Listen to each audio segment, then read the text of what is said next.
बऱ्याच दिवसांपासून ज्याची म्हणजे आपण आतुरतेने वाट बघत होतो, परंतु आता जो 2023 या वर्षीचा UPSCचा जो निकाल आयोगाद्वारे घोषित झाला, त्याच्यामध्ये घवघवीत यश संपादन करून महाराष्ट्रातून ज्या काही विद्यार्थ्यांनी आपला नावलौकिक महाराष्ट्रभर आणि भारतभर सुद्धा पसरवलेला आहे, तर त्या विद्यार्थ्यांपैकी, त्या चोजन फ्यू पैकी आज आपल्यासोबत सूरज आहे, सूरज निकम.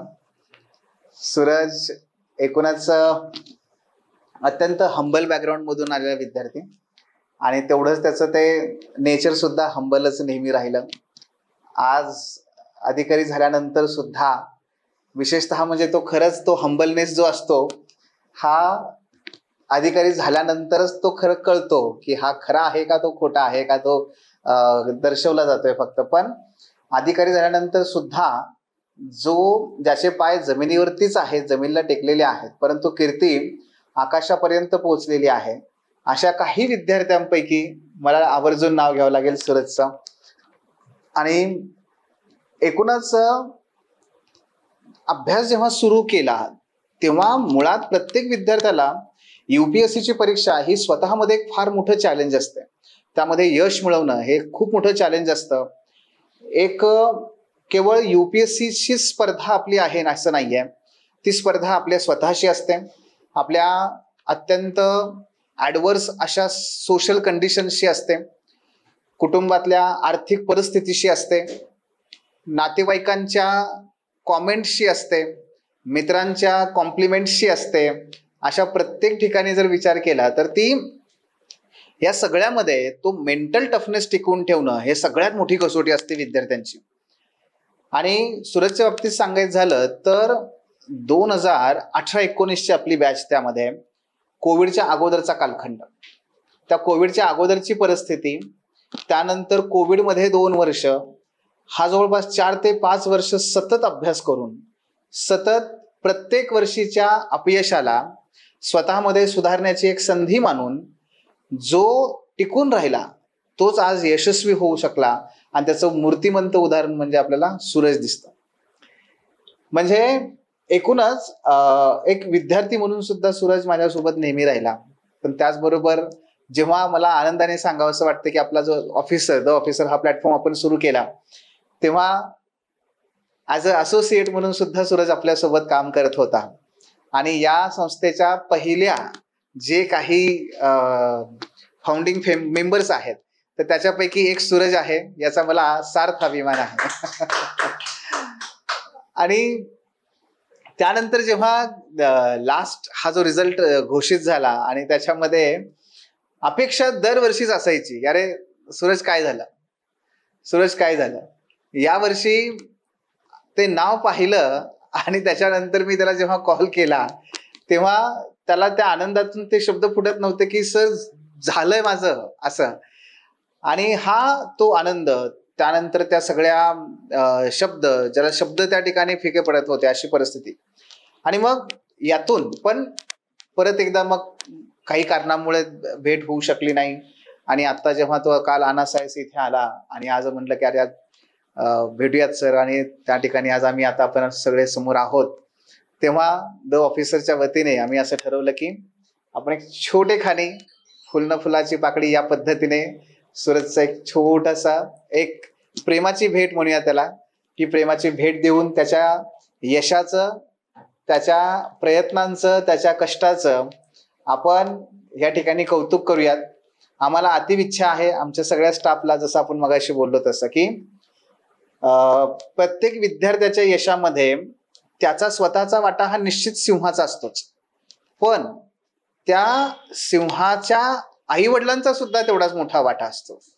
आणि म्हणून निश्चितच आम्ही ठरवलंय नव्हे, मी सूरजला मी सांगितलंच, म्हटलं नाही आई वडिलांना भेटूयात आपण, आणि निश्चित आपल्याला त्यांचाही सत्कार करायला, त्यांच्या कौतुक करायला आम्हाला नक्की आवडेल. आणि आज आपण त्या सर्व गोष्टींचा एका अत्यंत सुंदर अशा भेटवस्तूने आम्ही तुझं कौतुक करू इच्छितोय.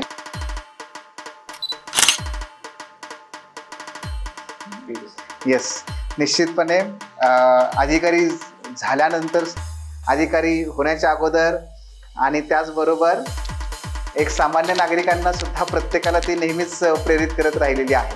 आणि त्याचबरोबर महाराष्ट्राचे जे काही कुलदैवत आहेत त्याच्यापैकी एक आम्हाला असं वाटलं की त्याचे सुद्धा एक हे करावी.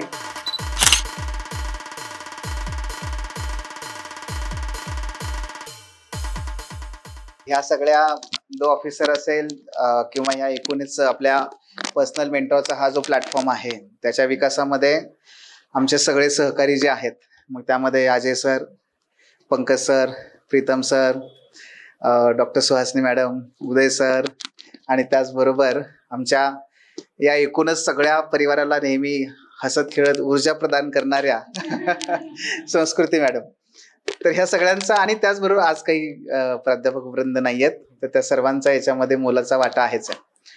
तर एकूणच आता जसं आपलं ठरलंच आहे, आम्ही परत येणार आहोतच, हे ते आहेच आहे. पण एक दोन मुद्दे यांना सुद्धा नेहमी उत्सुकता आहे सूरज, की या सगळ्या यशामध्ये आपण जर काही श्रेय द्यायचं असेल किंवा ज्यांनी ज्यांनी मुलाची मदत केली असेल असे आपले आई वडील जे आहेत, तर त्यांचं सगळ्यात जास्त त्यामध्ये कर्तृत्व आहे नाही का. ते जेव्हा रिझल्ट लागला तेव्हा त्यांच्या चेहऱ्यावरचा आनंद कसा होता? सर, प्रथमतः द ऑफिसर टीमचे धन्यवाद हा मला सत्काराचा मान दिल्याबद्दल. आणि एक अराउंड 4-5 वर्षानंतर हा क्षण आला 16 एप्रिलला 1:30 1:30 वाजता जवळपास रिझल्ट लागला आणि पुढच्या सेकंदाला साहेब झालो होतो. तर त्या एका सेकंदामध्ये ते 4 वर्षाची पूर्ण मेहनत आणि तो 1 सेकंद आणण्यासाठी ते 4 ते 5 वर्षाची मेहनत होती. तर आई वडिलांचा नक्कीच तो जो समाधानाचा चेहरा होता तो बघताना त्या यशापेक्षा ते यश जास्त मला जास्त त्याचं वेटेज जास्त वाटत होतं. सेकंड थिंग मी सांगेल की म्हणतात की युपीएससी सगळ्यात जास्त अवघड स्पर्धा परीक्षा मानली जाते, कारण यात स्पर्धा स्वतःसोबत असते. डेली इम्प्रूव्हमेंट लागते, अराउंड इच इयरला एक मार्क्स इम्प्रूव्हमेंट करावी लागते, त्याच्यामुळे ही स्पर्धा जास्त अवघड मानली जाते. पण मी नेहमी म्हणतो की या पूर्ण जर्नीमध्ये माझ्यावर माझ्यापेक्षा असलेला विश्वास यापेक्षाही जास्त आई वडिलांचा जास्त विश्वास होता. त्यामुळे तो जो पाठीचा कणा इतका स्ट्रॉंग होता की त्याने कधी वाकू दिला नाही. आणि तसंच इकडची सुरुवात मी म्हणेल की सोशिओलॉजीची पर्टिक्युलरली सुरुवात 2018ला अमोल गोडके सरांपासून सुरू झाली, की एक क्वेश्चन पेपर आन्सर रायटिंगचं मी स्वतः येऊन एक आन्सर चेक करून रिटर्न घेऊन जायचो. इव्हन मला एक आठवतं की एक बुक होतं society and politics, polity related, तर सर ते स्वतः द्यायला आले होते मला कर्वेपुत्र तिथे. तर या पद्धतीने आणि त्यानंतरही पुन्हा interview related guidance, mains related, test series मध्ये गायडन्स. तर सोशिओलॉजीची सुरुवात तिथे झाली. तर मी खरं कॉन्ट्रीब्युशन सोशिओलॉजीचे अनेक पर्स्पेक्टिव्ह होते, जेंडर रिलेटेड पर्स्पेक्टिव्ह आणि वेगवेगळ्या स्टोरीज होत्या ज्याच्यातून कन्सेप्ट क्लिअर व्हायचे. तर मी तेव्हा इव्हन माझे जे फ्रेंड्स होते, आता आम्ही अराउंड 3-4 ग्रुप त्या याच्यातले सिलेक्टेड आहेत. तर त्या ज्या कन्सेप्ट होत्या तर त्याच्यातून मला जास्त इम्पॉर्टन्स कळाला की सोशिओलॉजीचा. आणि आपण एक म्हटलंच जातं, मी त्यावेळेसही म्हटलेलो जेव्हा लास्ट डे होता तेव्हा, की सोशिओलॉजी मुळे म्हणतात की ती म्हणते की तू बदललाय. ती म्हणजे आई असते, मैत्रीण असते, बहीण असते किंवा कोणी असते. तर हा सोशिओलॉजीचा पर्स्पेक्टिव्ह सरांनी हेल्प केली डेव्हलप करायला आणि नक्कीच त्याचा मेन्स आन्सर रायटिंग मध्ये मला फायदा झाला. आणि इव्हन इंटरव्ह्यू रिलेटेड जे सोशल इश्यूज रिलेटेड क्वेश्चन्स होते त्यामध्ये फायदा झाला. तर येस, आज आई वडील आणि शिक्षक वर्ग सगळ्यांचा यात असल्यामुळे या यश मी संपादन करू शकलो. तर नक्कीच धन्यवाद सर. प्लेजर. थँक्यू. पण एक सूरज होतं की हा जो काळ होता 4 वर्षांचा तो काही असा साधारण नव्हता. एक तर आपल्या स्वतःच्या परिस्थितीमध्ये सुद्धा आपण बघितलं तर वैयक्तिक आयुष्यामध्ये अनेक चॅलेंजेस होते आणि दुसरीकडे कोविडच्या अगोदरची, कोविडच्या नंतरची स्थिती, ह्या सगळ्यामध्ये आपलं स्वतःचं जे मानसिक कणखरता आहे किंवा तो टेम्परामेंट जो आहे, मेंटल टफनेस जो आहे, तर तो टिकवणं हे खरं मला वाटतं की या यशामागचे आणखी एक महत्वाचं रिझन होतं, जे बऱ्याच विद्यार्थ्यांना जमत नाही. त्या प्रेशरला ते हँडल करू शकत नाहीत, कोपअप करू शकत नाहीत. सो असं काही वेगळेपण काही केलं होतं का? वेगळेपणाने आपण काय केलं होतं का की ज्याच्यामुळे आपल्याला ते कोपअप करता आलं? सर, सर माझा पर्सनल विश्वास आहे की आयुष्यात सुखदुःख साइन कर्व प्रमाणे असतात. कधी टेन्शन आहे तर कधी तेच टेन्शन कमी जातं. म्हणजे कधी असं वाटतं की मी रँक 1 आणू शकतो, कधी असं वाटतं की यार यावर्षी अभ्यास काहीच झालेला नाही तर प्री पण निघणार नाही. तर हे टेन्शन नक्कीच या प्रोसेसमध्ये असतं. आणि मी एक विचार नेहमी ठेवायचो की आता जे स्ट्रेस आहे ते जर मी हँडल करायला शिकलो तर ऑफिसर झाल्यानंतर त्या डेस्कवर जेव्हा ते खुर्चीवर बसेल तेव्हा ते टेन्शन हँडल करायला शिकेल. This is a part of preparation. So tension येते ही चांगली गोष्ट आहे, किंवा त्या खाली आपण परफॉर्मन्स करायला शिकतोय ही चांगली गोष्ट आहे. सेकंड थिंग मला मी जे चेंज केला माझ्या प्रिपरेशन मध्ये ते म्हणजे की time table. Me time table आणि जे टाइम मॅनेजमेंट होता तो एक ड्रास्टिकली मी इम्प्रूव्ह केला. म्हणजे मी 2 महिन्यानंतर सकाळी 8 वाजता काय करणार आहे, और दुपारी कुठली टेस्ट देणार आहे, कुठली टेस्टचा नंबर आहे, हे सगळं माझं डिसाइडेड असायचं. आणि या थ्रू मी जेव्हा रिव्हिजन आणि परफॉर्म करत गेलो तेव्हा ते टेन्शन कमी व्हायला लागलं, ते मोटिवेशन यायला लागलं. आणि तो जो एक इम्प्रुव्हमेंटचा डोक्यात एक स्कोप असतो की हा आपलं इम्प्रुव्हमेंट होते, यावर्षी 10 मार्क्स इम्प्रूव्ह झाले, 20 मार्क्स इम्प्रूव्ह झाले, त्यामुळे आपलं एक टेन्शन स्ट्रेस कमी होतो आणि जे डिमोटिवेशन आहे ते टॅकल करायला हेल्प झालेली असं पर्टिक्युलर. ओके. सो याचा अर्थ असा की आपण 3 गोष्टी म्हणूयात. पहिला, दॅट्स अ प्रोसेस आणि तुम्हाला त्या प्रोसेसमधून जावं लागतं, तुम्हाला ते शिकावंच लागेल. नंबर 1. Number 2, discipline. म्हणजे 2 महिन्यानंतरचेही 8 वाजता मी काय करणार हे आपल्याला माहिती आहे. तर एवढी डिसिप्लिन त्या ठिकाणी महत्वाचीच आहे. हा एक दुसरा महत्वाचा मुद्दा. आणि तिसरा हा की या सगळ्या प्रोसेसमध्ये आपण स्वतः आपल्या मोटिवेशनचे सोर्स शोधले पाहिजेत. जसं तुझ्याबद्दल असं होतं की प्रत्येक वर्षी मला 10च गुण वाढत आहेत, पण ते मला मोटिवेट करत आहेत की I am on a right path आणि मी बरोबर चाललोय, नक्की पोहोचणार आहे. Yes, very good. आणि एक आणखी गोष्ट म्हणजे जेव्हा कधी मी तुला मेसेज पाठवायचो ना, तेव्हा चुकून मी काय असं ना, पण मी तुझा डीपी बघायचो आणि तुझ्या डीपी वरती नेहमी एकतर मी सिंहाचा फोटो बघितलाय किंवा तो जो काही बॉडी बिल्डिंगचे जे असतात तर तो एक मी बघितलेला आहे. आणि माझं नेहमी मुलांना म्हणणं असतं की या सगळ्या प्रोसेसमध्ये तुम्ही शारीरिक आरोग्याकडे दुर्लक्ष करू नका. आणि तुझ्या बाबतीत मात्र मला ते आवर्जून सांगावं असं वाटतं की ते कधीच मला जाणवलं नाही की हा तू त्याला कधी कॉम्प्रोमाइज केलेस. तर ते तुला कितपत महत्वाचं वाटतं ह्या सगळ्या प्रोसेसमध्ये? सर मी आता जेव्हा पण मुलं विचारतात अभ्यासाच्या दृष्टिकोनातून तेव्हा मी हा पॉईंट नेहमी बोलतो. मी आरोग्यात 2 आरोग्य बोलतो की एक मानसिक आणि एक फिजिकल असतं. यात मी माझा पर्सनल अनुभव सांगेल की 2020ला पहिली मेन्स होती तेव्हा मी पूर्ण वेळ अभ्यास केला. इव्हन 2 तास झोप, 3 तास झोप, आणि ते फायर बॅक झाले. त्याच्यानंतर हेल्थ इश्यूज सुरू झाले, काही ऍसिडिटी प्रॉब्लेम्स असतील ते. त्यानंतर मला इम्पॉर्टन्स कळाला की हेल्थ ही गरजेची आहे. वेदर आणि जरी ऑफिसर झालं तरी हेल्थ मेंटेन करावी लागेल, कारण एवढी मोठी पोझिशन मिळून जर हेल्थ तशी साथ देत नसेल तर इतक्या मेहनतीचा काही फायदा नसतो. तेव्हा त्यानंतर मग मी पूर्ण हेल्थकडे हे झालो, बॅलन्स करायला लागलो स्टडी आणि हेल्थ.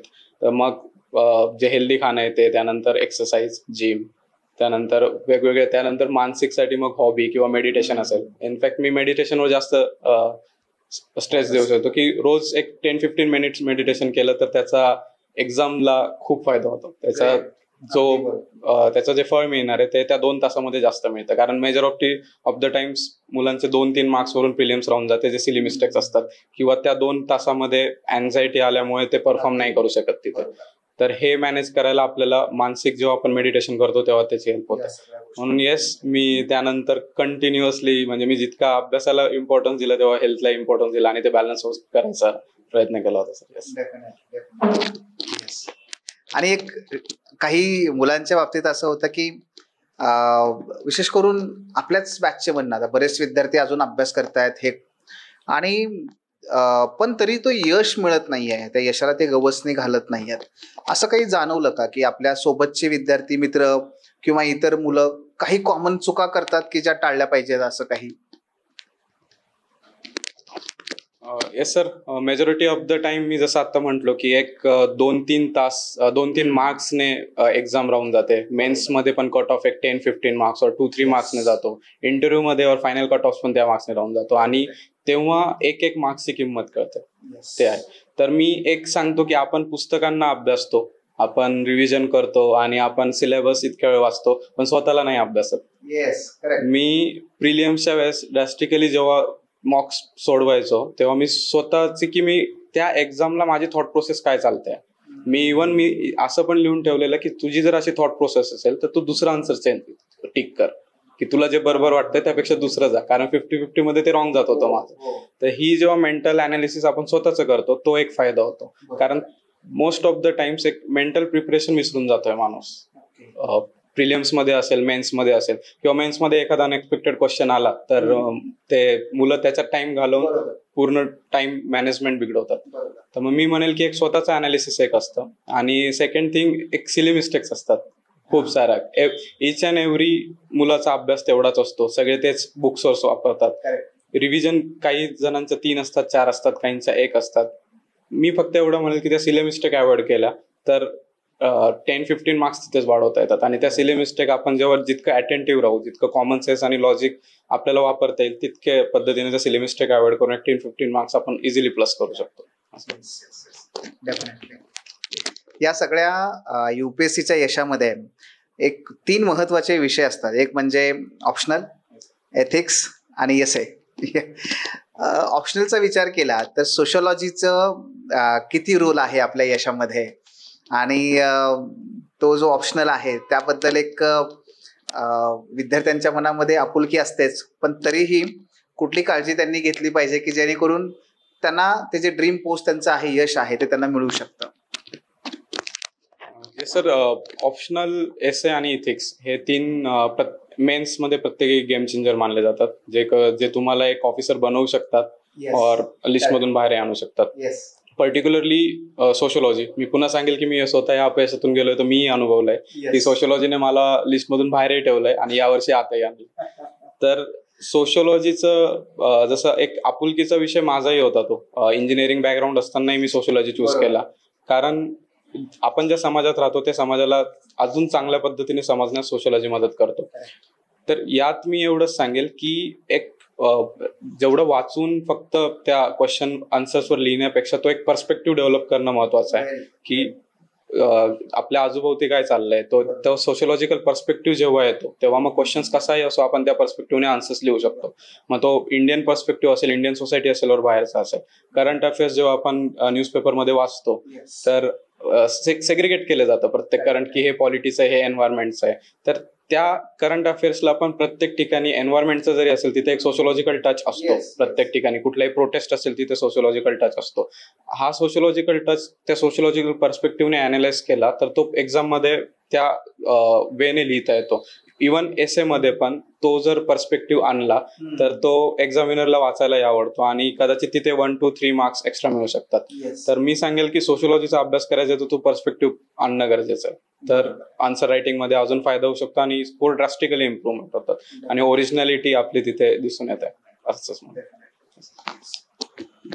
म्हणजेच काय तर basically sociology is equal to perspective.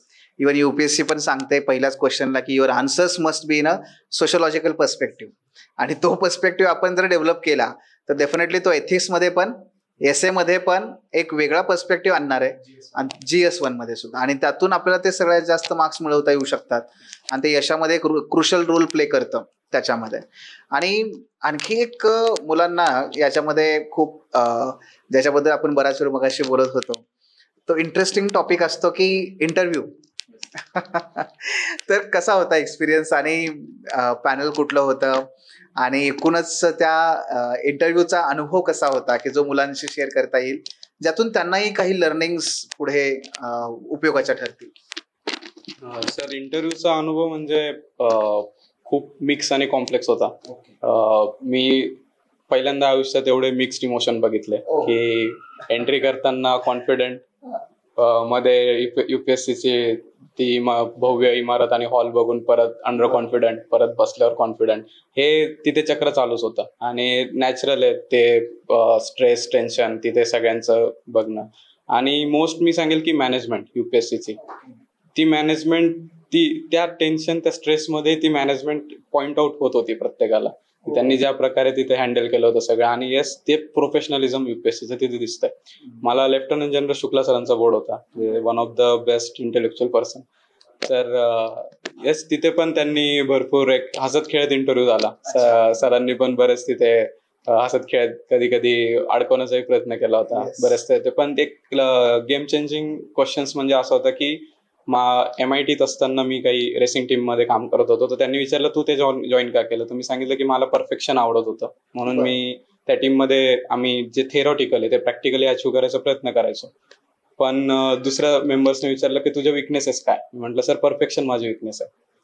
मग सर बोलले की तू तिथे बोलला की तुला परफेक्शन आवडतं आणि इथे तू बोलतो की परफेक्शन विकनेस आहे. म्हटलं सर येस सर, इंजिनिअरिंग मध्ये मला परफेक्शन अचीव्ह करायला आवडायचं, पण UPSC जसं स्टार्ट केलं तेव्हा मला कळालं की एक इकिगाई पुस्तक आहे, त्यातही लिहिलंय की लाईफ इज ऑल अबाउट इम्परफेक्शन्स. आणि हे बोलल्यावर सगळ्यांनी जरा अटेन्शन दिलं की दिस इज, मग कारण ते एक आहे आणि ते मी विकनेस यासाठी म्हणतो की मी आता ते बॅलन्स करायला शिकतोय, परफेक्शन विथ इफिशियन्सी.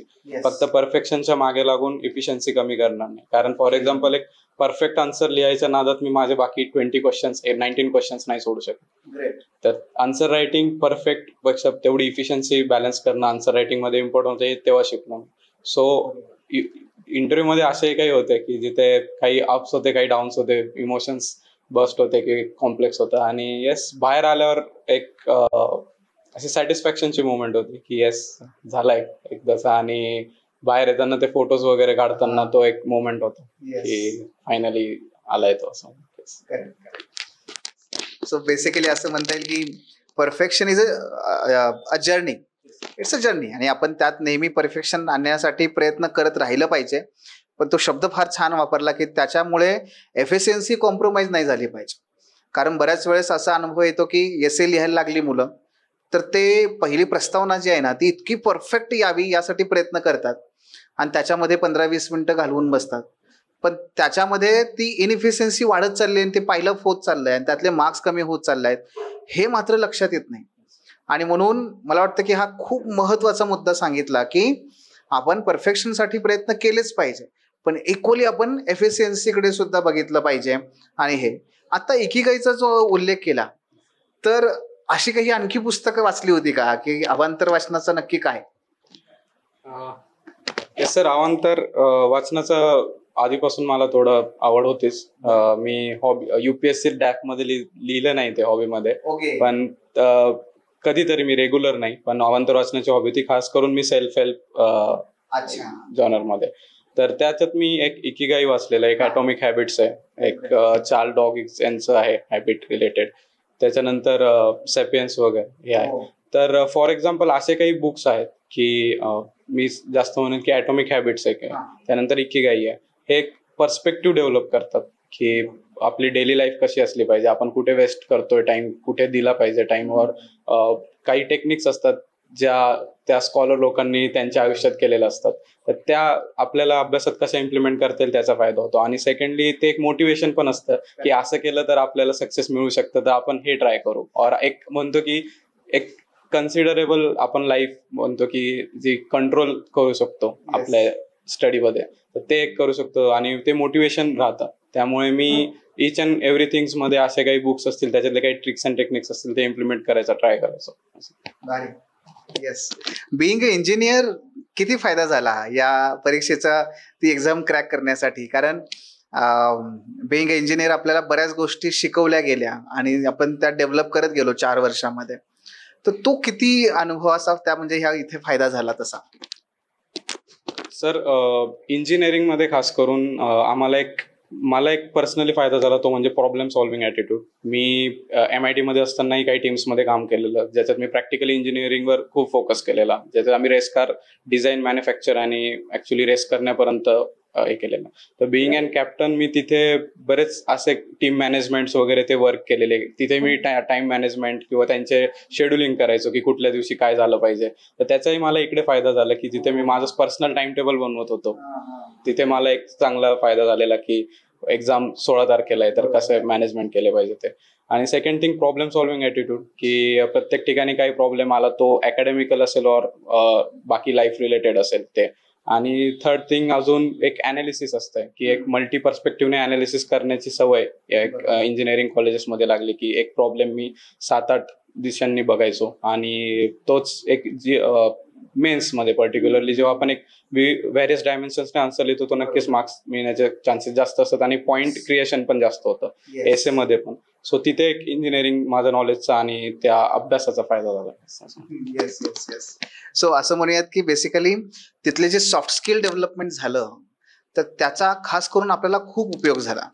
आणि त्यामुळे कॉलेजमध्ये जेव्हा आता मुलं असतानाच अभ्यास सुरू करतात तेव्हा आमचंही त्यांना हेच म्हणणं असतं की तुम्ही त्या गोष्टी तरी डेव्हलप करून घ्या. लिडरशिप क्वालिटी असेल, ऑर्गनायझेशनल स्किल असेल, क्रिटिकल थिंकिंग असेल, प्रॉब्लेम सॉल्व्हिंग असेल, यासारख्या गोष्टी प्रॅक्टिकली शिका. भले तुम्ही लेक्चर 2 कमी करा पण ह्या गोष्टी जास्त करा. आणि याच्यातून कारण शेवटी UPSC ही जेवढी इंटेलेक्च्युअल ॲबिलिटीजची परीक्षा आहे तेवढीच तुमची ह्या सॉफ्ट स्किलची पण ती परीक्षा आहे.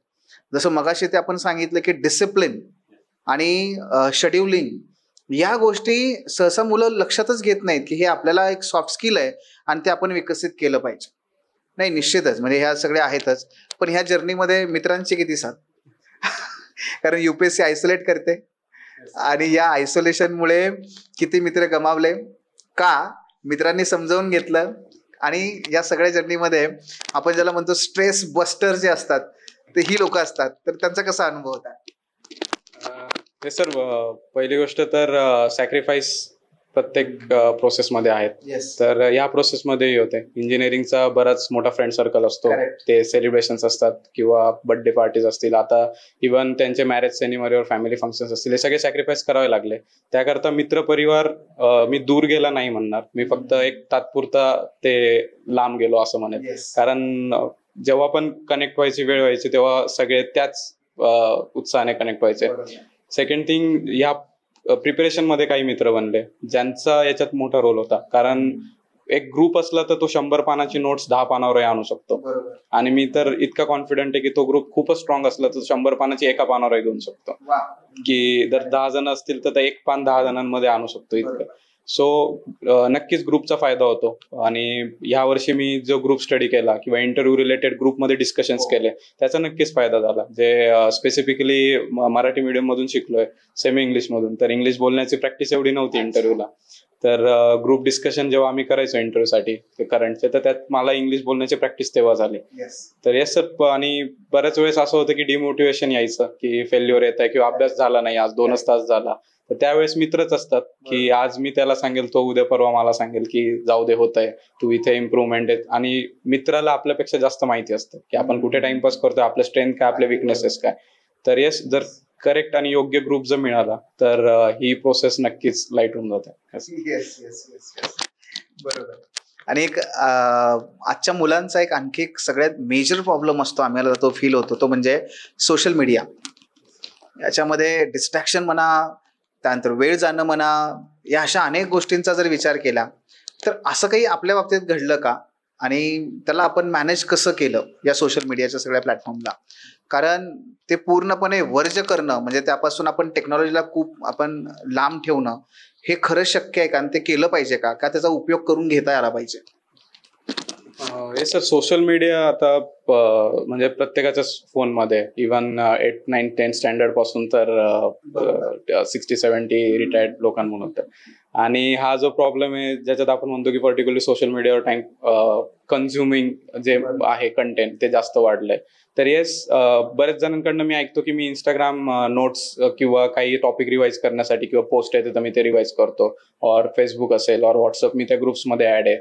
तर मी पर्सनली माझं ऑब्झर्व केलेलं की सोशल मीडियावर जरी मी एखादी रील असेल किंवा एखादी पोस्ट असेल तर ती पोस्ट बघून आपण हार्डली, मी म्हणेल की 2 मिनिटं तरी दुसऱ्या पोस्ट बघून और तिथे टाइमपास होत असेल. तर मी पर्सनली माझे सगळे सोशल मीडिया ऑफ केले होते, अनइन्स्टॉल करून टाकले, सगळे अकाउंट्स डिलीट केले होते.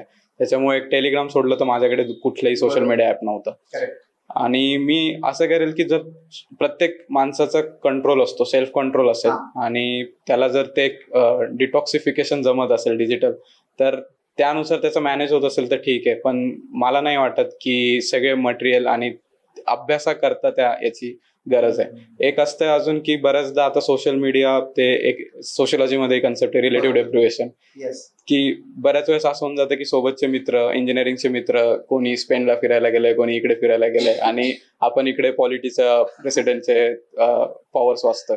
तर कधी कधी असं वाटतं की आपण काही मिस करतोय का. तो एक फिलिंग येते की आपण जर ते केलं असतं तर हेही झालं असतं, हे केलं असतं तर ते. आणि अभ्यासाच्या स्ट्रेसमध्ये ती फिलिंग जास्त वाटते, तिला वेटेज जास्त मिळतं रॅदर दॅन की याच्यातून काय फळ मिळणार आहे. तर म्हणून मी पण नेहमी अवॉइड करायचो की इट्स बेटर की ते बंद केलेलं बरं आहे, आपण आपल्यावर फोकस ठेवू. आणि मी जसं बोललो की अभ्यासात करणारा ग्रुप आहे, त्यांच्यासोबत करंट अफेअर डिस्कस केलेलं बेटर आहे रॅदर दॅन मी दुसऱ्यांच्या हॉलिडे ट्रिप्सचे फोटोज बघण्यापेक्षा.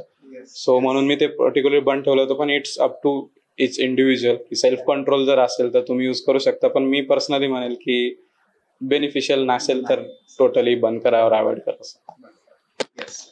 म्हणजे या वाक्यामधून हे जाणवतं, पहिला मुद्दा मला येतो म्हणजे तो सोशोलॉजी आपल्या असं नसानसामध्ये भिनलेला आहे त्यामुळे ते सोशोलॉजिकल पर्स्पेक्टिव्हनेच उत्तरं येतात पहिला. दुसरा, डेफिनेटली एकतर आपलं सेल्फ रेग्युलेशन असलं पाहिजे, नसेल तर सरळ सरळ ते डिलीट करून टाकणं ॲप कधीही चांगलं. तिसरा तो म्हणजे की सोशल मीडियापेक्षा सुद्धा आपण आपल्या ट्रॅडिशनल बुक्स, नोट्स याच्यावरती फोकस केला, त्यातून रिटर्न्स जास्त आहेत आणि त्यामुळे आपण त्याकडे लक्ष दिलं पाहिजे. येस. आणि एकूणच सोशल मीडिया हा डिस्ट्रॅक्शन पण करते, शिवाय तो तुमचं जे हे आहे एकाग्रता आहे तर तीही तुमची कॅपॅसिटी हळूहळू कमी करायला लागतं. आणि त्यामुळे जे रिलेटिव्ह डिप्रिव्हेशन जे आहे की मी एकच पोस्ट बघितली की तो गोव्याला आहे आणि मी मात्र इथे माझ्या रूममध्ये आहे, तर ते मला मात्र दिवसभर पुन्हा ते डिमोटिवेट करायला लागतं किंवा ते त्रास द्यायला लागतं. आणि तर डेफिनेटली त्याच्यातून आपल्याला हे या सगळ्या गोष्टी अवॉइड केलेल्या कधीही चांगल्याच आहेत. बरोबर आहे, डेफिनेटली. तो एक्झाम जी आहे, मेन्सची एक्झाम पर्टिक्युलरली, त्यामध्ये ज्या पद्धतीने ते 5 दिवस असतात, म्हणजे जसं काही एखादा आपण वॉर फ्रंटला गेलोय आणि त्या वॉर फ्रंटमध्ये एखाद्या ट्रेंचमध्ये आपण अडकलोय आणि तिथून आपण फाईट करतोय, ते मेंटली फार ड्रेन आउट करतं. आपण लिटरली ड्रेन आउट होतो. आज 6 तास लिहिले, उद्या परत 6 तास लिहायचे, परवा 6 तास लिहायचं. तो 5 दिवसांचा अनुभव कसा होता किंवा कसा असतो आणि त्या 5 दिवसामध्ये आपण स्वतःला कसं ते या सगळ्या प्रोसेससाठी आपण प्रिपेअर करतो आणि ते केलं पाहिजे विशेष करून, कारण आता पुढे लगेच मेन्स आहे यावेळेस, तर त्या संदर्भात काय सांगता येईल? सर, स्पेसिफिकली जेव्हा एसएचा पेपर असतो त्याच्या आदल्या दिवशी 2-3 दिवस जेणेकरून सगळे सेंटर जातात. मेन्सला महाराष्ट्रात तरी मुंबईचंच सेंटर आहे आणि तिथे जाऊन ते अकोमोडेट होणं, ते एन्व्हायरमेंट अकोमोडेट होणं यात वेळ जातो आणि त्यात ते दिवस जातात. पण GS4 नंतर आपल्याला एक 5 दिवसाचा गॅप मिळतो जेव्हा आपण सोशोलॉजी प्रिपरेशनसाठी असतो. तर त्या 5 दिवसामध्ये एकतर माणूस खूप थकलेला असतो, कारण around 2 to 3 days exhaustive writing असते की सकाळी 3 तास, दुपारी 3 तास, 6 hours. तर त्यामुळे पहिले तर सेलिब्रेशन मोड असतो की आता थोडा गॅप मिळालाय आणि मी पुढचे खूप आयडियोलॉजिकली मी खूप 14 hours स्टडी करेल. आजचा दिवस मी GS4चा मी टाइमपास करेल, पण उद्यापासून मी करेल. तर ह्या फिलिंगमुळे मेजॉरिटी ऑफ द टाइम जेव्हा एक रिलॅक्स होऊन जातं, जे आपला एक ज्या झोनमध्ये असतो त्या झोनमधून एक पाऊल जरी बाहेर आला तरी तेवढं आपली इफिशियन्सी कमी होऊन जाते. तर मग मी अजून एक असतं की अभ्यास करताना किंवा मेन्सच्या एक 10-15 days आधी रिवाइज करताना एक असतं की मधल्या 5 दिवसात मी हे करेल, मधल्या 5 दिवसात मी ते करेल, मी असं रिवाइज करेल, मी तसं रिवाइज करेल. तर हे डोक्यात विचार येतात, पण त्या 5 दिवसामध्ये ते आठवत नाही. तर मी एक ऍडवाइस करतो की जेव्हा तुम्हाला असं वाटतं, प्रीच्या वेळेस असेल, इंटरव्ह्यूच्या वेळेस असेल, और मेन्सच्या वेळेस, की मी प्री झाल्यानंतर मी मेन्सला असं वाचेल, मी 5 दिवसात मी हे करेल, तर ते कुठेतरी एका डायरीत लिहून ठेव की आपल्याला थिंकर्स बाकी आहेत तर मी मधल्या 5 दिवसात पटकन थिंकर्स रिवाइज करेल, और माझे काही कन्सेप्ट बाकी आहेत और काही कीवर्ड्स आहेत सोशोलॉजीचे ते मी तेव्हा रिवाइज करून घेईल. तर ते कुठेतरी लिहून ठेवा, म्हणजे ती चेकलिस्ट बनते की त्या 5 दिवसात ते कम्प्लीट झालं आणि तो कॉन्फिडन्स पण येतो.